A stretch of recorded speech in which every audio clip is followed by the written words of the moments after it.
Welcome to No Broken Legs. It is week 15 of the NFL season. We have Saturday football this weekend along with Sunday and Thursday night football. And joining me to break all the early action down is Jimmy Champ. Jimmy, how are you on this Friday night? Man, I'm doing good, bro. Weather's getting a little too much like Christmas here in Northeast Ohio, but we'll get through it, and hopefully we'll have some good Saturday football. Yeah, 3 games on the docket, and the first one we will talk about is the Cleveland Browns hosting the Baltimore Ravens. The Browns are 2.5-point favorites. The over-under sits at 38.5. Browns are minus 150 on the money line. Baltimore plus 130 on the money line. I was a little confused by this line. I've been confused by some of these late lines where teams that I think are better than the teams they're playing on the road are underdogs. So I'm a little weary about this game because of that, Jimmy. What do you make of this matchup coming up tomorrow? Looks like the weather's not going to be very good either. Yeah, you're going to have ugly weather, and then I think the Baltimore quarterback situation, I think, is what's playing into it. Huntley's looks like he's going to clear concussion protocol and play. Yeah, but I just think that's, backup quarterback getting through concussion protocol to start a game that could have huge conference implications, division implications. I think that's where the line comes from, but I agree with you. I was also confused. I unfortunately I like Baltimore. I like the Baltimore money line. Yeah, me too, man. I love the under. I think Deshaun Watson will play a little bit better, but from a guy who said himself, I don't play great in the cold. Here's your first home game in Cleveland. Here you go. So I'm not going to expect him to be lighting the world on fire in the first half. I think Baltimore will do, unfortunately, just enough. Don't go telling Browns fans that, Jimmy. Like they think he's going to throw 2-3 touchdowns, and he's going to be. It seems to me that the prevailing theory for Browns fans is that Watson's going to be as better this week from last week as he was from last week to 2 weeks ago. And I don't know what they saw that makes them. I mean, he improved, but I'm not betting this game. I think bad weather games you should be careful with, and I think there's other bets to be made this week. I still see Watson look scared. He looks very uncomfortable in the pocket. He's not reading the defense very well. The RPO game that they're trying to run doesn't seem the best way to utilize Chubb because it seems like he's moving more side to side than downhill. Yep. Everybody's expecting Watson to break out this week, and it feels like there's a lot of energy for that in Browns fandom, and we've been here before, man. We've been here before where the fans are getting really excited to watch something. It's like, all right, man, this is where he makes his mark. This is where we plant our flag. And just 95% of the time, those games have gone against the Browns, and it's just been crushing. So it's very difficult for me to It's very difficult for me to be positive, like look forward to this Browns game and think that Browns fans are going to be right because that just hasn't happened. Yeah, I mean, now I want to get.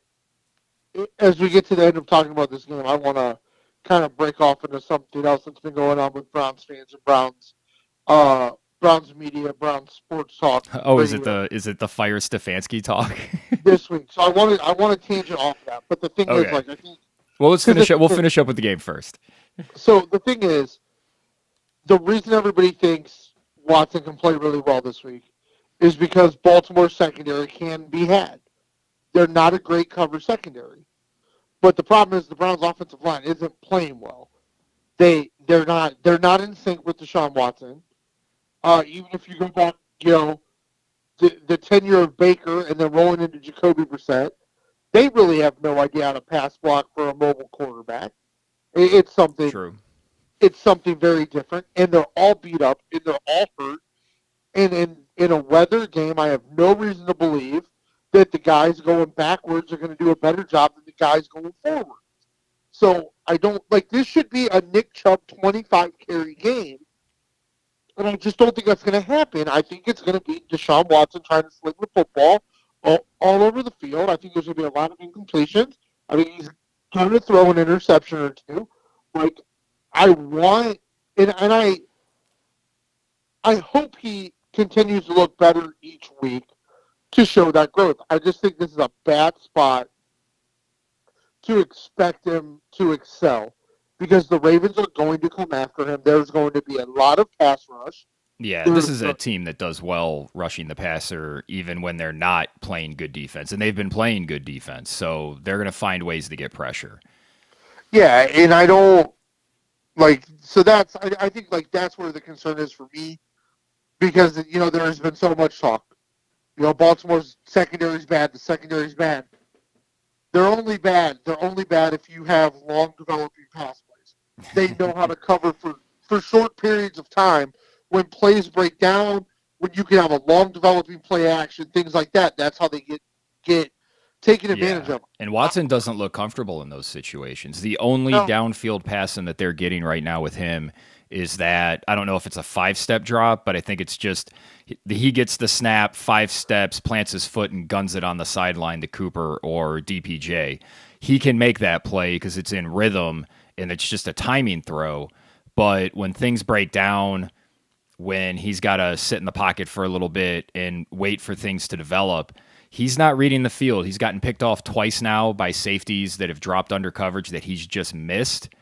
And I want to throw this at you, Jimmy, because I want your thoughts. I was thinking about this. We've talked about how over the last 2 years, defenses have really changed how they're covering in the secondary and how they're playing teams offensively.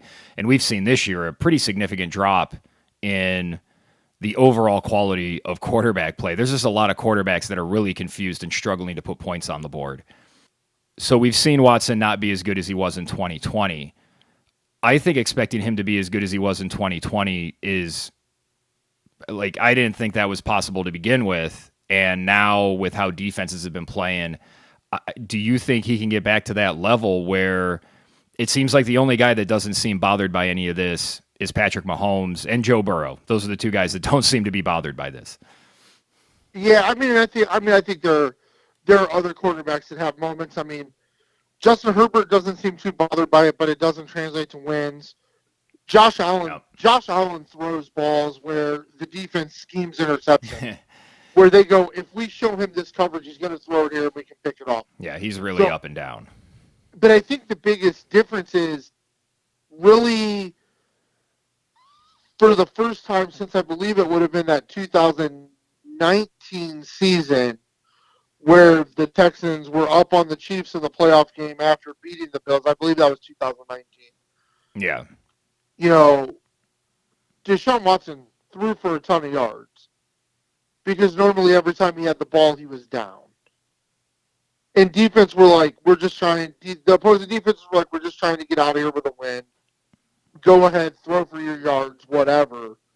Now you're in a totally different situation where you're on a team with expectations, a team expected to win, and defenses. But I agree with you. I think it's very different. The way teams are playing with linebackers and safeties are very different now, just in this short period of time over the last couple of years. Like, something we've been hammering here that we've hit on a lot. We've hit on a ton of unders this year, and the unders are hitting at an unprecedented rate.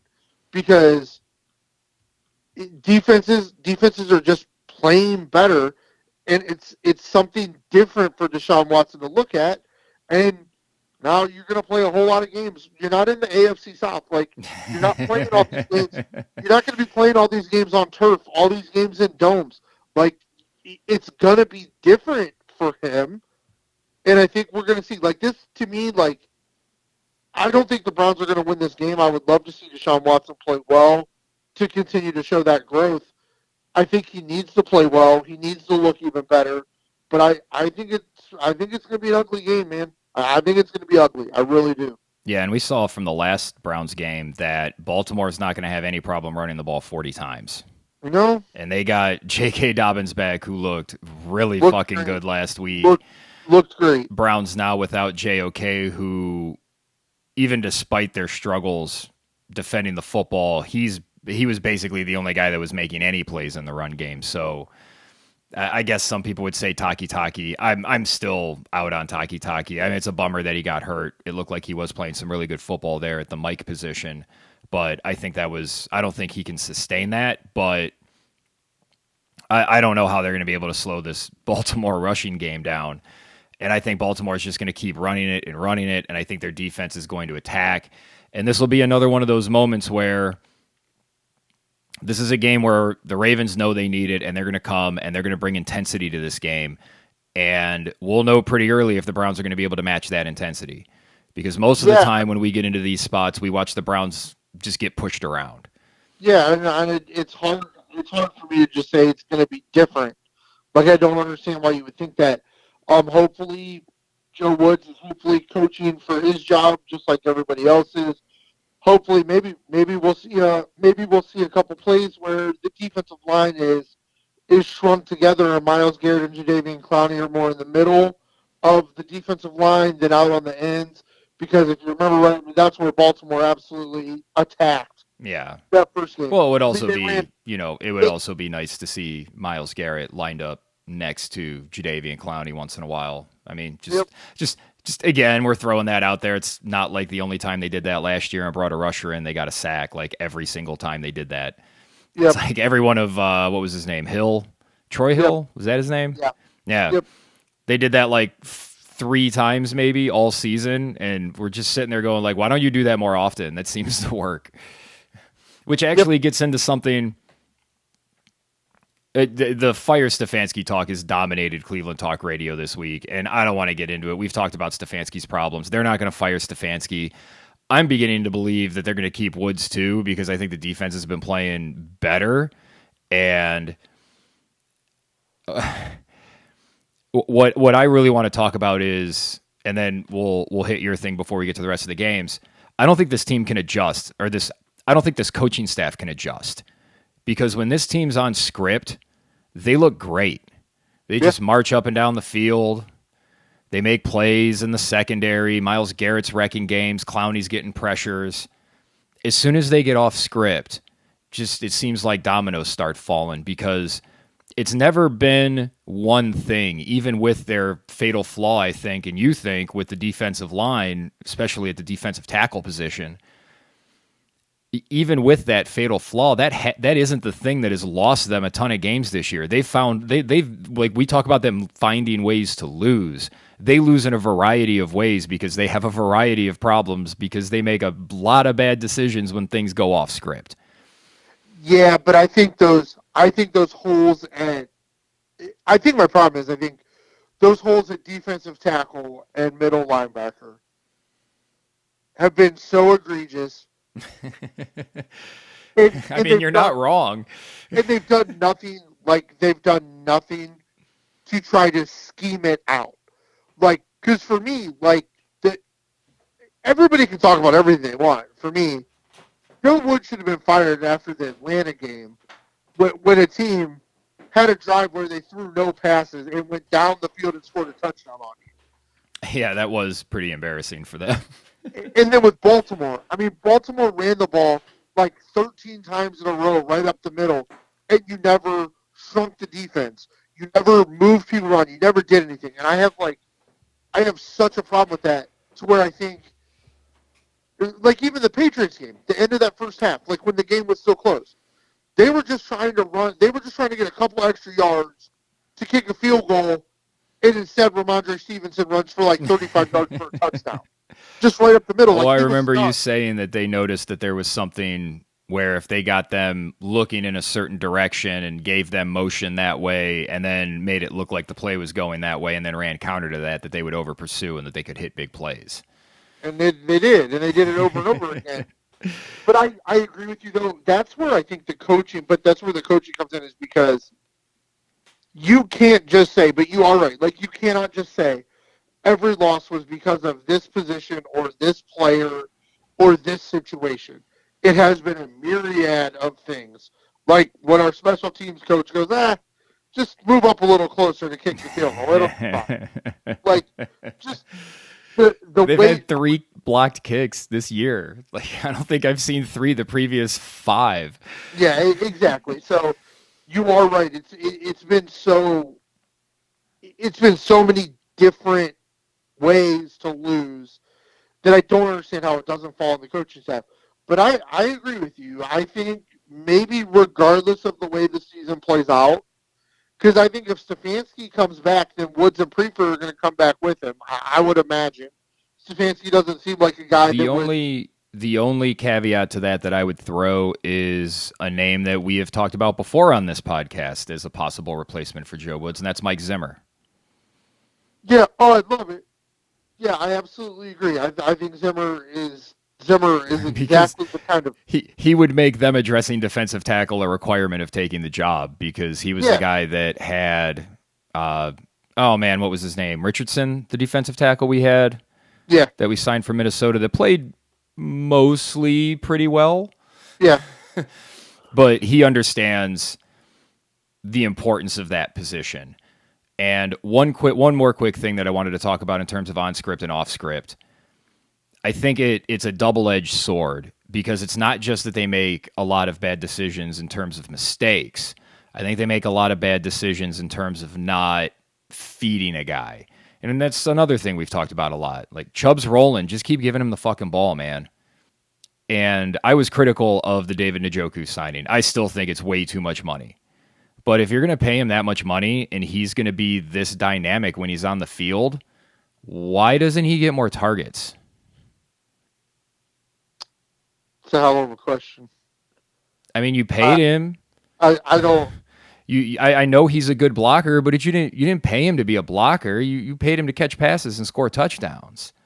And he's made good plays the last couple of weeks. That catch, he made that amazing catch to get the win 2 weeks ago, and then he had that nice touchdown, made a catch and good catch and run, broke a tackle. Like he should be getting 10 targets a game. I just don't understand it.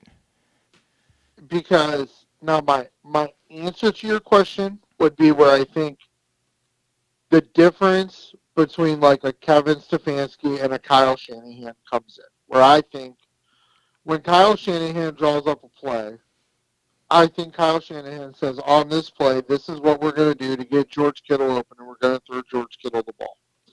Yeah. As opposed to Kevin Stefanski, who I think makes a lot of pretty marks on a whiteboard and says, man, I like this play. Let's see if this is successful. All you got to do is make your progressions, and as long as you can get through 5 progressions, somebody will be open. It's like, well, I don't know if that's exactly going to happen, sir. That's exactly what I think it is. I think that's a good insight. I think you're right on the money. I think he gets so caught up in drawing up his plays, and they really love that 4th and 1 play, Jimmy. And I always preach on this. I bet on process instead of results. Yeah. Because you're going to make more money if you bet on process. And I don't hate that call. What I hate is that they're saying, oh, well, if, the pass is complete, it's a touchdown. It's like, no, I'm not looking at the result and criticizing it because of the result. Even if that's a touchdown, all of us that know what we're talking about are going to be asking, why are you bringing a guy off the bench that hasn't thrown a pass the entire game in a big spot? Yep. Why, for the love of God, why does Nick Chubb not see the ball in any of these big plays? Why are you taking the quarterback that you have gone through hell for? You have sold your soul for this guy, and you're putting him on the bench when you're fighting for your playoff lives. Yeah. Oh, I agree. What the fuck are you doing? And I know people don't like to hear it, but all the stats, all the metrics, everything say Jacoby Brissett overachieved as quarterback, which he did. Mm-hmm. But every time in every spot where he needed to make a big play and a big completion, he failed. Yeah, he's failed. And then we were no. He's made a dozen mistakes all year, and they've all been big. Yeah, so in this spot on 4th and 1, let's let him throw a touchdown bomb. Come on, man. It defies logic, and I think it shows a lot of the faults that you see with Stefanski. And I wonder if Mike Zimmer was on that staff as the defensive coordinator, he'd be able to help Stefanski as a former head coach, just to kind of round out some of that stuff. Yeah, but, we've gone pretty long on all that, and we got a little off the tracks there. What did you want to bring up, sir? Well, I just want to go a little farther off the tracks because I'm really confused and I'm really frustrated by Cleveland Browns fans and Cleveland Browns media and Cleveland Browns sports radio who told me I don't understand how last year nothing was Kevin Stefanski's fault and this year everything was Kevin Stefanski's fault. And I'm just going to leave it at that. That's all. I think the roster is not as good as people think. And I think this is where we're really seeing the long-term effects of the 1-31 stretch. Yeah. They are still building the depth on this team. And they don't have a big stable of young players that they've been developing that have been in the system for a year or two and haven't played a whole lot because there's been starters above them where they've basically been redshirted. Those players for the Browns have been on the field. So as you get through the rigors of the season, and everybody keeps talking about how beat up the Browns are, like the Browns aren't the only team that's beat up. Like Baltimore's beat up, Chicago's beat up. Like there's just teams all across the league that are dealing with a lot of injuries. Look at Buffalo's defense. They're beat up. But a lot of these teams are still playing well because they've developed a depth. And that is something that the Browns don't have because everybody they have that can play is on the field. They don't have that stable of they've been building that up to the point where now we see guys that are getting cut by the Browns winding up on other rosters as, middling guys or guys that are getting, one last shot. We didn't see that 5 years ago, but it's still not a lot. And I think that lack of depth is what's hurting them. But also, when other teams around the league are dealing with injuries and they have to play guys that are a little beat up or they have to play backups, that's when that coaching comes in. That's when you coach. You don't put guys in a situation where they're going to fail, like what we did in Pittsburgh last year, like what's happened on the offensive line this year. Yeah. I don't know. If you've got to beat up offensive line, zone block, duo block, run Nick Chubb a whole bunch. I don't know. There's ways. I was waiting to throw this question out there, but I may as well throw it out there now because we've really gone off the rails. We were pretty consistent last year saying that while Baker played pretty poorly after the first 6 weeks of the season when he was playing pretty well and they were 3-3 because the defense was so fucking terrible. Yep. Baker took all the bullets, and we were consistently saying, no, this team has a lot of fucking problems beyond Baker Mayfield. I proposed last offseason that the Browns should just stand pat, bring it back with Baker, draft either a defensive tackle or a wide receiver with your first-round pick. Like Chris Olave was there. I can't remember I think Garrett Wilson went before they picked, but they could have gotten somebody like Olave.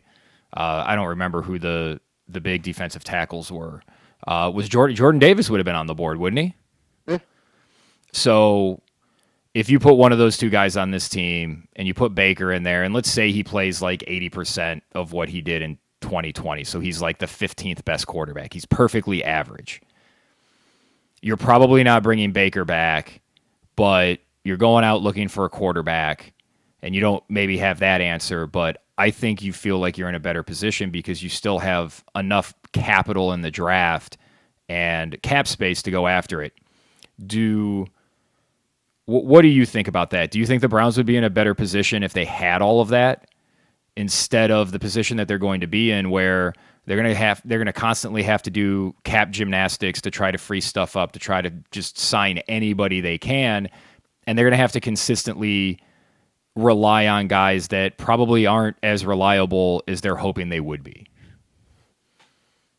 Yeah, no, I mean we've talked about this, and I still think you would be in a better situation. Yeah, even if it's a disaster with Baker, you're not making the playoffs anyway. I think you'd have been in a better situation if the head coach would have just not sacrificed Baker Mayfield's season and possibly career to prove a point last year. Like, I think that is why Kevin Stefanski should be fired. What he's done to Baker Mayfield and Jedrick Wills, I don't know if Jedrick Wills is good or not, but it's really hard to judge an offensive tackle who never gets to play healthy. So I don't know. Well, if he's never healthy, that's a problem. Yeah, but I mean, we'll just see if, man, even if they go 2-2, or even like say they even go 3-1, but Watson still doesn't look good. Ooh boy, that, you know, I talked about it last week. There's just going to be an avalanche against Stefanski, and it seems like Browns fans have drawn their line in the sand, and after spending an entire year blaming the quarterback last year, they're not going to blame the quarterback this year. It's going to all fall on Stefanski if Watson continues to look poor. And I know his numbers didn't look that awful, but he was a 20-20 guy. I don't want to belabor, like, he looks like a 20-20 guy. He can't get, like, the big plays seem to elude him. He doesn't seem to be able to read the defenses. He hasn't adjusted yet, and that's going to take a lot of time. And he just looks like he's got happy feet, and that should be very worrisome. And those are things that I don't necessarily think Stefanski can do a whole hell of a lot to correct in season. Yeah, no, I agree. All right, we've talked enough about the Browns. There were a shitload of stayaways for me this week, Jimmy. So yeah, I'm going to say fuck this game and these teams at least half a dozen times. We do have one game. Yeah, we do have one game in the books. San Francisco covered the 3 against Seattle. The under hit on this, it was 43.5. Final score was 21-13. Probably should have been higher because of that awful roughing the passer call. But I liked San Francisco in this game. I put him in a bunch of teases with Cincy and the Philadelphia Eagles. We'll talk about those games coming up. Man, San Francisco looks like they're really rounded in the form. They look like a team that can win the Super Bowl right now. I don't know if I can quite go that far, but they look like they will be a at least one, if not 2, playoff win team in the NFC. Yeah, they look really good. Them and the Eagles look like the class of the NFC, and it looks like there's a pretty wide divide after those two teams. Yeah, but I still think at some point, like, kudos to what he's doing, even though it's like killing Jimmy Garoppolo, and now what the hell does San Francisco do with Trey Lance in that situation? But I still think at some point in time, you're going to play a team in the playoffs where Brock Purdy is going to have to make a play. He's been making them, man. I don't know what that's going to look like. Yeah, but dude, he adds a dimension to their offense because he's much better at throwing the ball downfield. He does that thing where he throws it to his team when he throws it downfield, which is a significantly better outcome for the 49ers than what Jimmy Garoppolo does because he throws it to the other team. Well, Jimmy Garoppolo usually throws it to his team in the regular season too. So I'm not like I won't be betting my playoff money on Brock frickin' Purdy. So I'm betting the system like I always do, and until I see Purdy not stand in there. I mean, I picked him up in fantasy because Lamar got hurt, and I just said, you know what? It's a plug-and-play system. He adds a dimension that makes that offense a little more dynamic. Shanahan wasn't afraid to just feed McCaffrey yesterday. They're going to get Debo back for the playoff run. This team just looks like they're playing their best football, and I'm going to keep betting them because they keep kicking the shit out of teams. They do. I think part of that is where they caught on the schedule. They do look good, but I'm pumping the brakes. I'm pumping the brakes on it a little bit. Fair, very fair. Because I think like when you come up against the Philadelphia Eagles defense is going to stack the box, and they're going to say Christian McCaffrey's not going to beat us. If you really think fucking Brock Purdy can beat us, go ahead and let him. Kind of like kind of like the New England Patriots did with Matt Ryan in a Super Bowl once, and scheme-proof did not become scheme-proof at that point. I think Bruce Purdy is going to turn into the quarterback that everybody talks about Mac Jones like he is. Mm-hmm. Like, I think Purdy's the guy that everybody thinks Mac Jones is. Even though Mac Jones isn't that, I think he's just a solid in-system quarterback that knows what reads to make and where the football needs to go. I just think he's the right guy for what Shanahan wants to do. Well, the only problem is, unless they get to the Super Bowl, because of the draft capital spent, Brock Purdy probably won't be the starter in San Francisco next year. So. Yeah, I guess we'll have to. That'll be a fun side story to deal with everything. So let's move on to our first fuck this game of the week. The Minnesota Vikings are hosting the Indianapolis Colts. This is a 3.5 point spread. The over under sits at 47.5. Money line minus 190 on the Vikings, plus 165 for the Colts. The Minnesota Vikings make me angry. We talked about the Browns line being a better team on the road, being an underdog, and I've felt like that the last 2 times so far with Minnesota. Yeah. And they've shit the bed in both of those games. They just look really weak. I don't think Indianapolis is very good, so I'm going to I'm not betting this game, but I'll take Minnesota as an anti-Jeff Saturday pick. I hope the Colts continue to lose. Oh yeah, no, I'm betting this one. Give me the Vikings here. Kevin O'Connell, he finally got the talent was still there, but he got out coached last week by Dan Campbell. I don't think that'll happen again because I think Kevin O'Connell is a significantly better coach than Dan Campbell. So, and I know he's a better coach than Jeff Saturday, and their talent is so much better than Indy's. So I think the Vikings will roll here. They'll get back on track and still be, I believe, locked in at the 2. I think they're still a game ahead of San Francisco. Yeah, San Francisco they have 4 losses. Yeah, they only have 3. So they need this win. They need this win to stay ahead. I think they'll win this by a touchdown. So I'm not worried about this one. Fair. Our next matchup sees the Buffalo Bills hosting the Miami Dolphins. The Bills are 7-point favorites. Over/under sits at 43.5. Plus 265 on the money line for the Dolphins. Minus 315 for the Bills. Miami won this first meeting, but Miami has definitely looked worse the last 2 weeks. But it's not like Buffalo has looked great lately, Jimmy. How do you see this shaking out? Give me the Dolphins and the Dolphins money line here. I think you're going to have bad Josh Allen this week. I think this is a huge game for the Dolphins. I think they're going to be ready for it. The Bills are a little beat up. I think the Dolphins will still, where the Dolphins are good on defense, makes it hard for Buffalo to do what they like to do, and I think their offense will get back on track a little bit, man. I like the Dolphins in this spot. Yeah, I'm taking the Dolphins too. I think it's too many points considering the weather conditions they're probably going to be playing in. I think Miami will keep this close. This is a big divisional game because if Miami wins this, Buffalo still has a game left against the Cincinnati Bengals. So if you're the Dolphins, you're thinking we win this.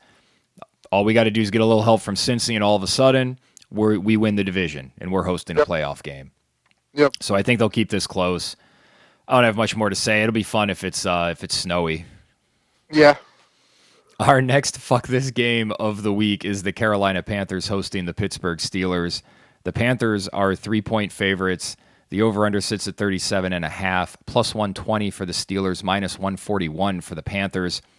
Both of these teams are 5-8. Carolina is still fighting for the division. Yeah. I don't know what to make of either of these teams. Sometimes they look like they can beat anybody, and a lot of times they look like everybody can beat them. So I'm avoiding this game money-wise. What say you?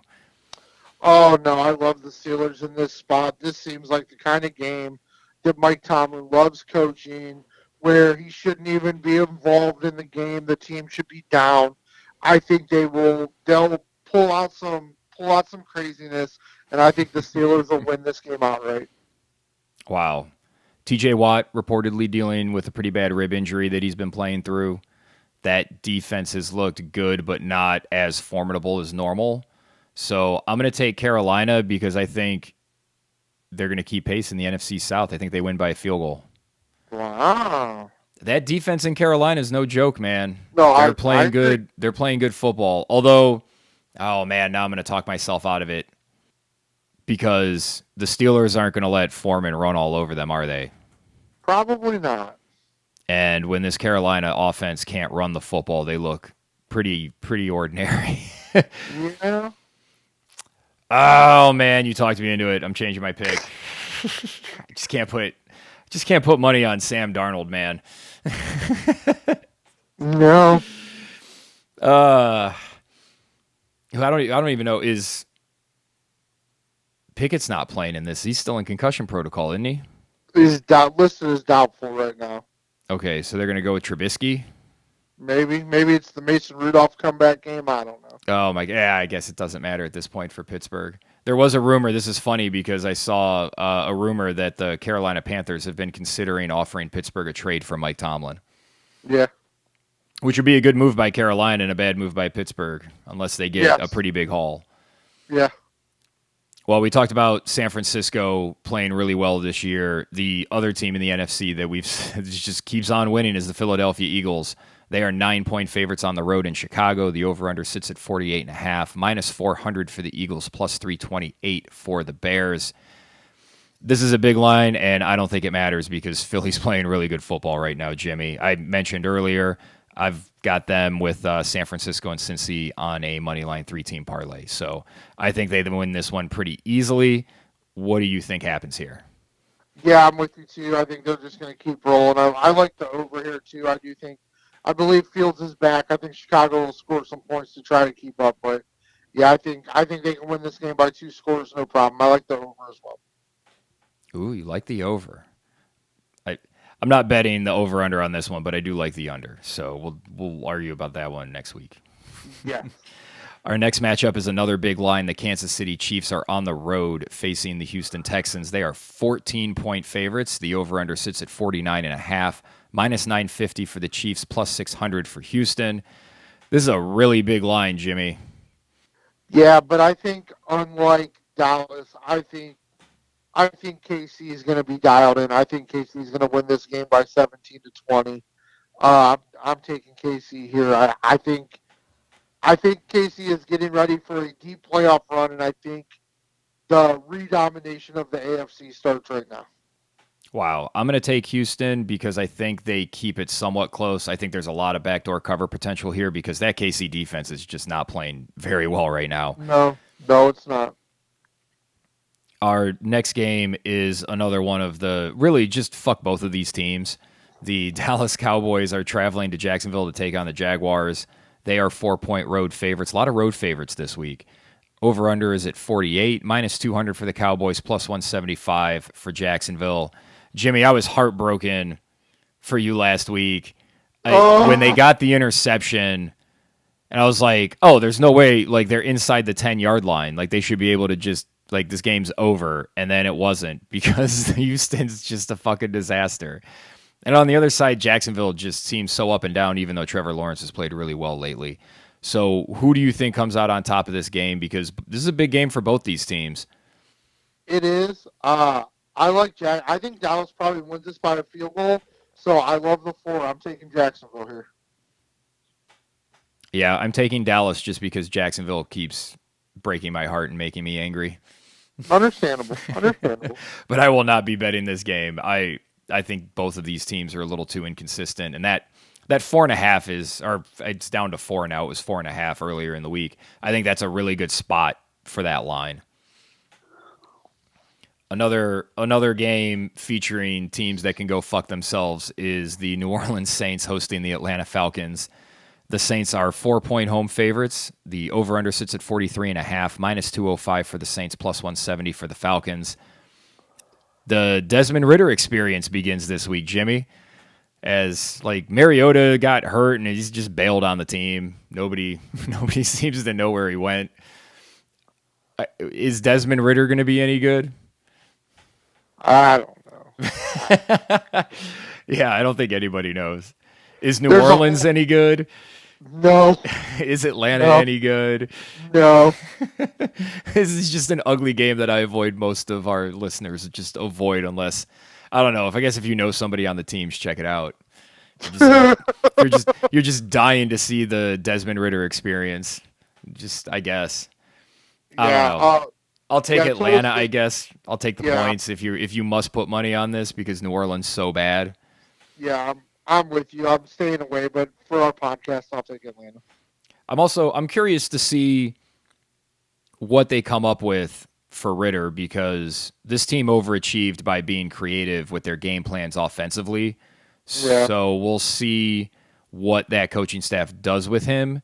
Even if he can't make the plays, it'll be interesting to see what plays they try to have him make. See, now you're making me want to watch a little bit of this shit game. No. You don't want to watch any of it. You just want to wait until the game's over, and then you can see if Ritter was any good, and then if he was, you can see why he was good, and then other than that, you can just stay away. All right. These two teams just can go fuck themselves too, because the Jets and the Lions I never have a feel for either one of them. It seems. The Jets are, the Lions are 1 point favorites now. The Jets were 1 point favorites on Wednesday. They are now 1 point underdogs. So this line is flipped 2 points. The over-under is 43.5, minus 114 for the Lions, even money for the Jets on the money line. Oh, just what the fuck do we make of these teams? Oh, well, to me, this is very easy. Jared Goff has been playing really well because the team was playing so bad they had nothing to lose. They're playing real loose, playing real free. Dan Campbell's paying more attention to the wave than what his team's doing on the field. Everybody's talking up how great the Lions are going to be in the playoffs. Give me the Jets, Jets all day. I think the Jets win this game by 2 touchdowns. Ooh, the Lions' talent, even with Mike White back in? Even with my boy Zach back in, yeah. Absolutely. I mean, Zach Wilson. Yeah, Mike White's out. It's going to be Zach Wilson. Yeah, absolutely. I don't think Dan Campbell has any idea how to coach when his team's a favorite. I think when there are expectations, all that ankle-biting bullshit doesn't fly, and the Jets are going to win this game. Like, I don't – there's no doubt. This was – last year we did our locks. This would probably have been a lock for me. Ooh. Like that. How confident I feel making about the Jets a lock. That is how confident I feel about it because, Geno Smith had about 6 weeks where he made us rethink quarterbacks can change their stripes. They can't. I know what Jared Goff is going to show up in New Jersey. Detroit is 1-3 against the AFC this year, and they have been much better at home than on the road. So I'm with you. I actually liked the Jets when they were 1 point favorites, so I clearly like them as 1 point underdogs. Yeah, not absolutely. enough to bet it. The AFC in general is better than the NFC, and I think the Jets get this win. That gets them to 8. They get one more, they get to 9.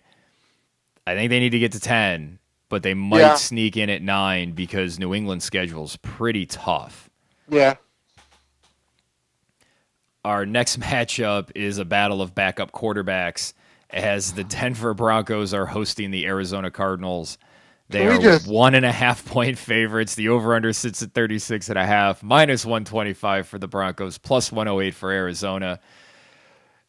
If any of you are thinking of putting money on this game, just good fucking luck. I'm not touching this with a 10-foot pole. I don't want to. I would take if in the unlikely scenario somebody is threatening you or you're in a weird situation where your life depends on this game, I would go with Denver because they're the best unit on the field. Their defense is really good, and they should be able to shut down this Arizona team enough for them to win. Yeah, I would also take Denver. I think Arizona. I think the vibe inside the locker room and the organization in Arizona is probably not a fun place to be. Not good. Probably not good. I don't think 4-9 was how they saw.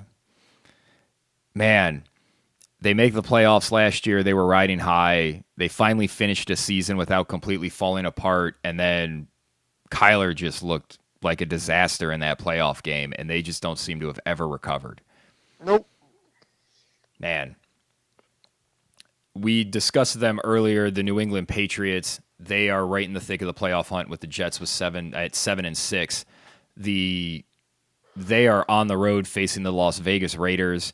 They are, man, this is another game that flipped. Yep. New England was 1-point favorites on Wednesday. Now the Vegas Raiders are 1.5-point favorites. The over-under sits at 44.5, minus 120 for Vegas, minus 103 for New England. This is another one of my fuck this games because Mac Jones has just been downright awful this year, and he loses his mind on the sidelines, and everybody in the media that killed Baker Mayfield for all of his antics are like applauding Mac Jones and just trying to prop him up. I don't get it. It's very hypocritical. I guess I'll take New England because the Vegas has been such a mess. What do you think here? You know, if I'm betting anything, I'm betting the under on this. Yeah, I like the under, and I like New England. I am going to tune in for a little bit of this game because I want to see Bill Belichick versus Josh McDaniels. Like, I like that dynamic because you figure they're going to stack the box, but they're also going to double cover Devontae Adams. So then what the hell is Derek Carr going to do? I mean, like that would be smart. Yeah, I want to watch a little bit of this game when the Raiders are on offense just to see how New England attacks them defensively. I think schematically it'll be a masterpiece. Joe Wood should watch it too. And we'll see another rough outing for Derek Carr, and I think he can probably really start thinking about packing his bags. Yeah. Our next matchup features the LA Chargers hosting the Tennessee Titans. The Chargers are 3-point favorites. 46.5 is the over-under. Plus 130 for Tennessee, minus 150 for the Chargers. I'm leaning the Chargers in this game because it doesn't look like Tennessee's capable of beating good teams. And I think the Chargers are a good team.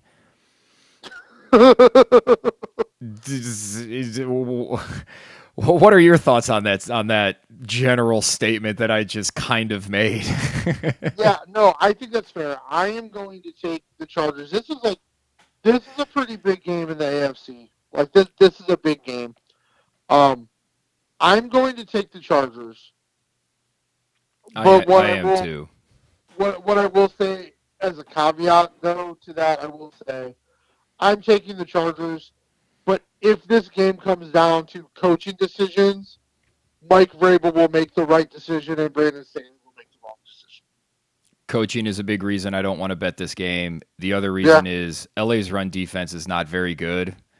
And I have visions of just seeing Derrick Henry on the ticker, 10 carries, 125 yards, and 2 touchdowns, and just going, Yeah. But I still think structurally while healthy, I think the Chargers may be a better put together team than the Titans.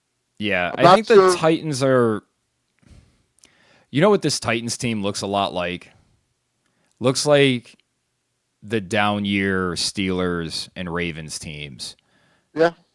And I mean, if they were in a conference that was better, they obviously wouldn't be in first place. And if the Jaguars sneak one on the Cowboys here this week and the Titans lose this game, all of a sudden the Jags are just a game back.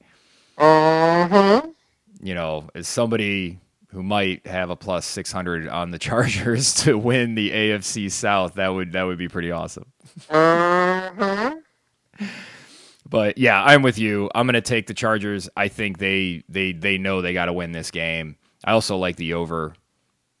Our next matchup is the Cincinnati Bengals traveling to Florida to take on the Tampa Bay Buccaneers. They will be 3.5-point road favorites. The over-under sits at 45.5, minus 190 for the Bengals, plus 163 for Tampa Bay. I think Tampa Bay is a bad football team, Jimmy, and I don't think Vegas is onto them because Brady's the quarterback of Tampa Bay. Yeah. You agree with me there? I agree. I think so. Yeah, all right. We're both taking Cincinnati here. Yeah.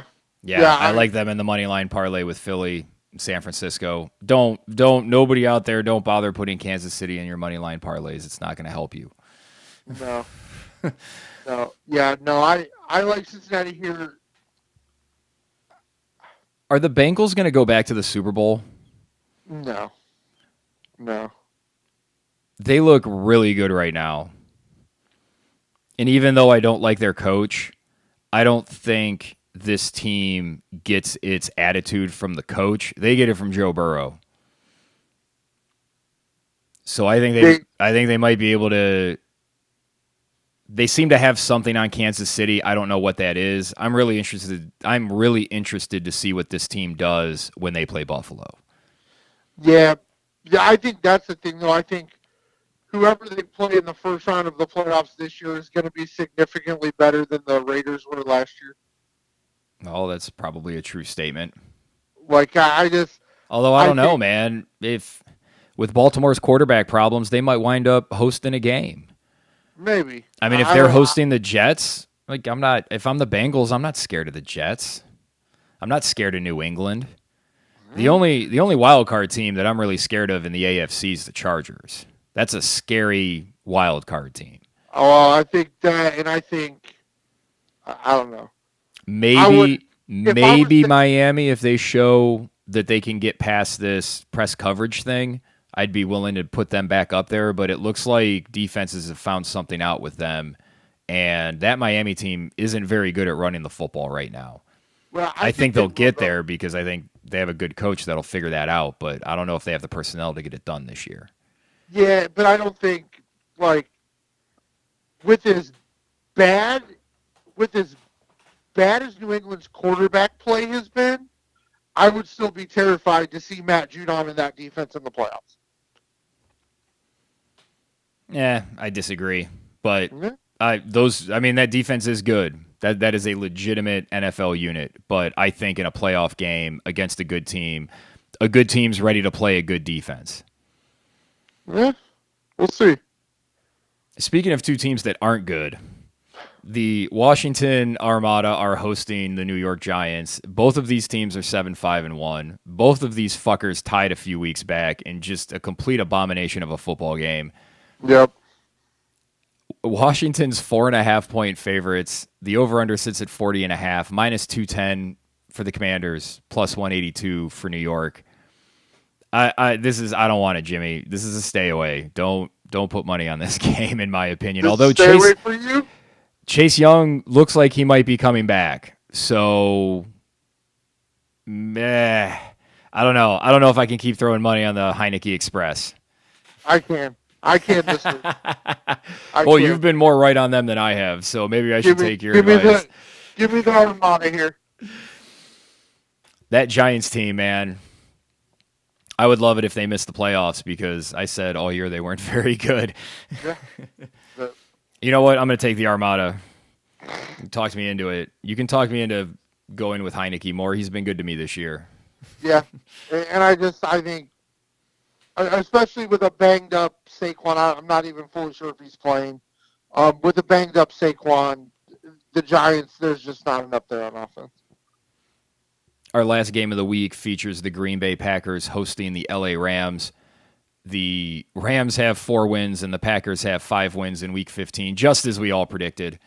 Yes. Green Bay are 7-point favorites.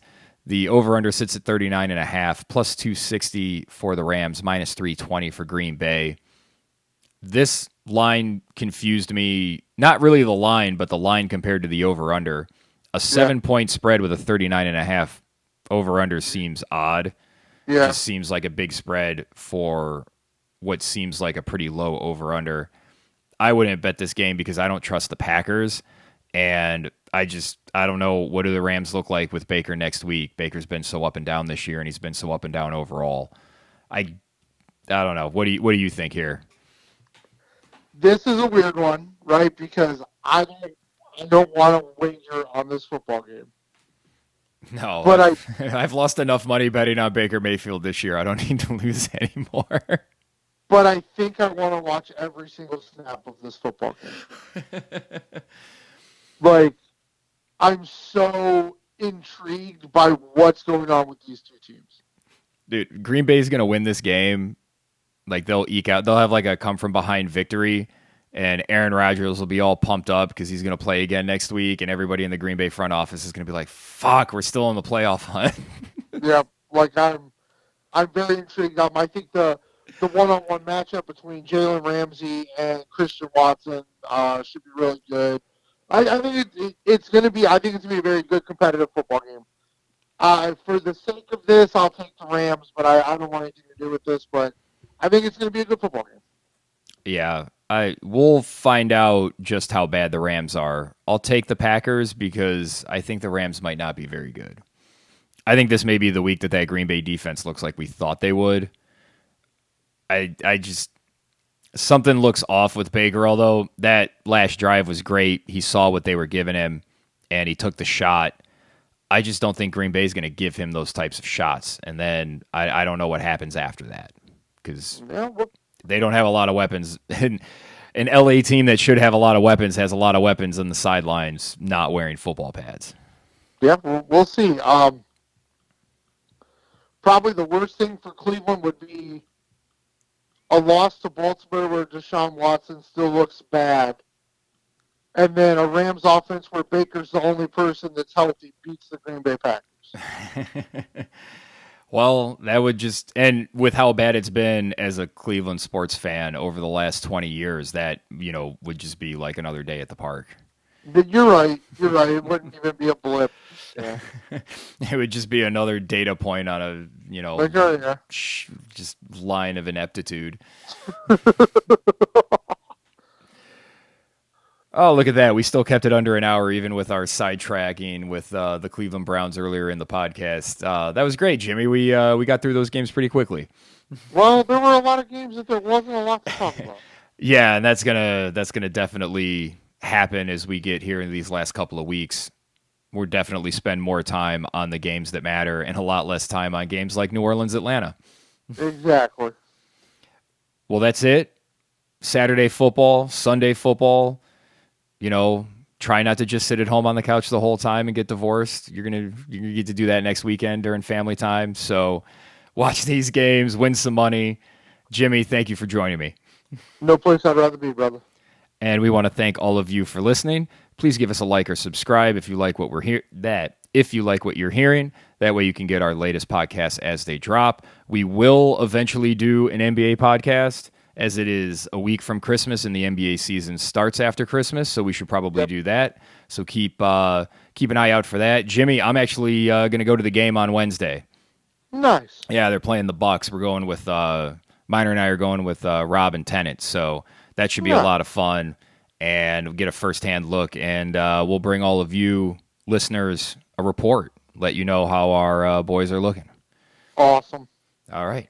Well, for Jimmy Champ, I am Evan Belfiore, and thank you for listening to No Broken Legs.